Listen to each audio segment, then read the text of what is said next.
importante, e depois teve um impacto grande no Brasil também. Surgiu um padre belga, que é a Ação Católica. A Ação Católica formava pequenas lideranças de cristãos que atuavam em meios específicos. Tinha ação católica na universidade, ação católica no meio dos operários, ação católica nos trabalhadores rurais, era muito interessante. Então a ação católica tinha JEC, JUC, tinha vários grupos de ação católica. Ela propunha esse método, veja o Gaiagi que nós conhecemos, vem da ação católica. E aparece, é interessante, no século passado, um grande pensador jesuíta que fez uma síntese entre a ciência da evolução. Vocês lembram? Surge Darwin com a teoria evolucionista, e é uma grande reação da Igreja Católica e também dos protestantes contra a teoria evolutiva.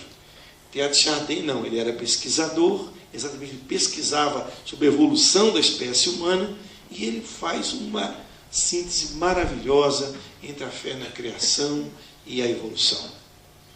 Mas, como ele estava muito além do tempo dele, literalmente mandaram ele para a China, né? Ele foi exilado, lá ele escreveu coisas belíssimas, toda a obra dele foi proibida, e a obra dele depois volta no Concílio Vaticano II, então tem algumas coisas da inspiração de Teilhard de Chardin. E esse movimento que tinha minorias na igreja vai ganhar peso por causa de um velhinho extraordinário chamado João 23. Né? O João 23, gente, tem uma história de vida belíssima. Né? Ele tinha atuado no Oriente, então há histórias belíssimas do João 23. Né? Uma vez ele estava no Oriente e não havia contato nenhum entre católicos e ortodoxos. E uma vez ele resolve entrar numa igreja ortodoxa. Entra, senta e fica vendo aquela beleza daqueles ícones. Aí vem um bispo ortodoxo com raiva, pensando que ele, como católico, está querendo invadir o espaço dele. Ele diz: eu entrei aqui porque eu acho tão bonito os ícones de vocês, senta aqui do meu lado para a gente ver e me explica um pouquinho. Então era um homem extraordinário, né? Quando eu morei em Roma, eu encontrei pessoas que contaram o impacto que foi a presença de João 23. Ele ia visitar hospitais, cadeias, sem avisar, sem cortejo, porque na época o Papa era cercado de cortejo de gente.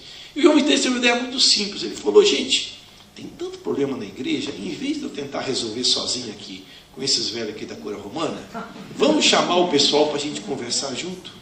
Foi essa a ideia do concílio. Vamos conversar juntos?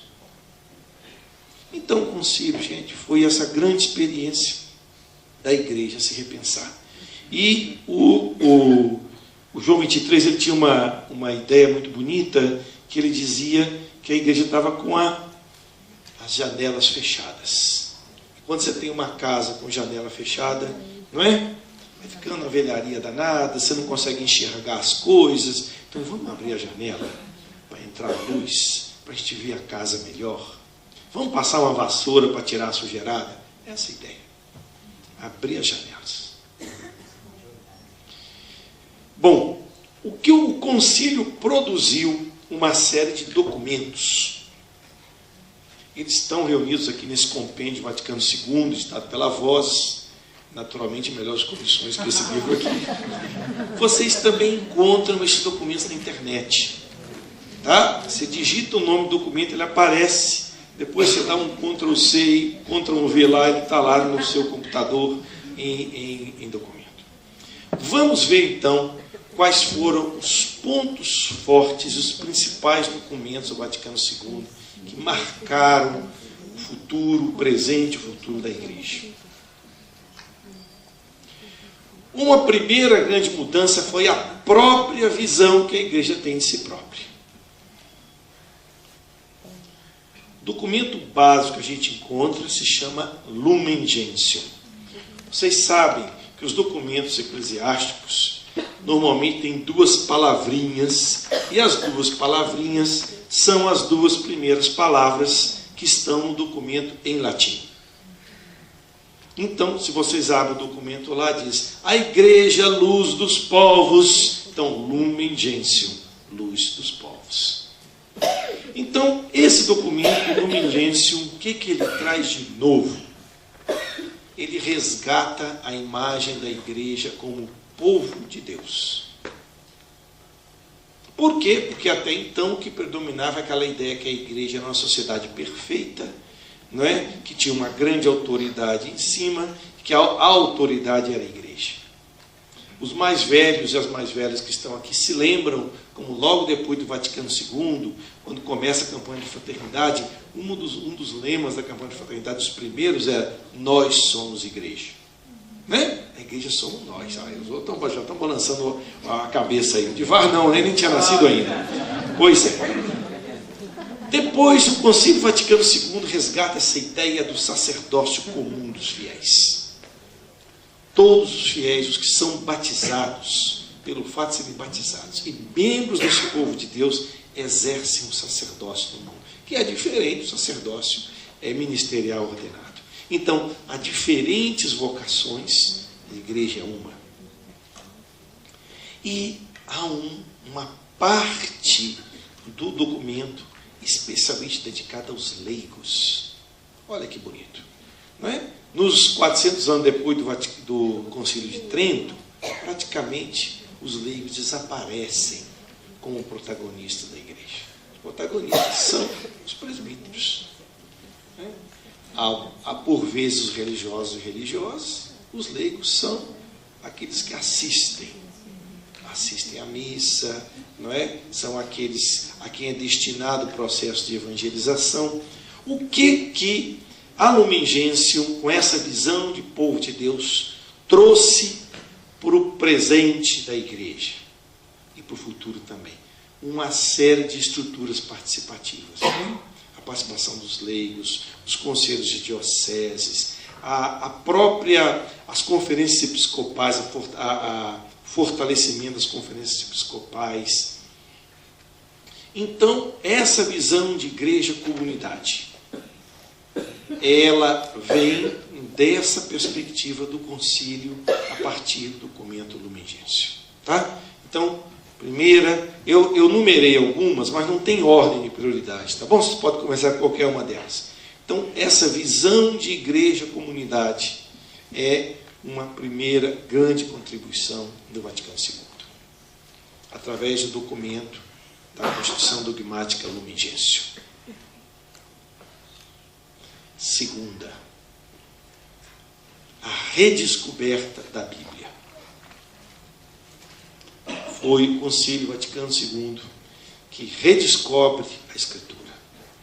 O meu pai, que foi educado antes do concílio, ele não teve contato com a Bíblia. Então ele ficava impressionado como que eu lia a Bíblia quando era jovenzinho, participava de grupo de jovem. Ele dizia para mim: meu filho, cuidado, porque na Bíblia, principalmente no Velho Testamento, tem muita história horrível. Né? Então ele falou: o rei Davi tinha um monte de mulher, cuidado ao ler a Bíblia. Né? Então, era essa ideia, né? Quando tinha muito, tinha uma tal de história sagrada, tinha uns pedacinhos da Bíblia que o pessoal lia selecionado, mas não tinha acesso à Escritura.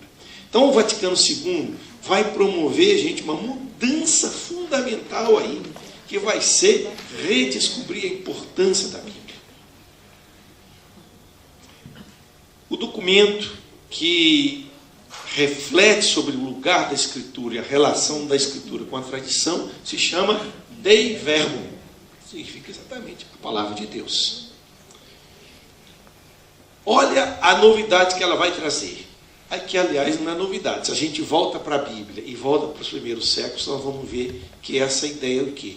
Que a doutrina cristã, ela não é um conjunto de palavras congeladas que é passado de um para outro durante séculos igualzinho. Ela vem de uma experiência.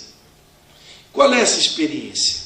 Que Deus se revela na história com gestos e palavras intimamente ligadas. Está muito claro na Dei Verbum.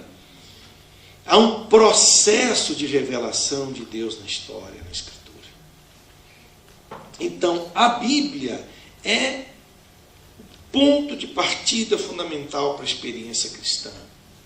E há uma relação dinâmica entre a Bíblia a comunidade cristã que no correr dos séculos vai interpretando a Escritura e vivendo sua experiência, que nós chamamos de tradição, com T maiúsculo, e a autoridade eclesiástica que vai consolidando, explicitando, definindo o que nós chamamos de magistério.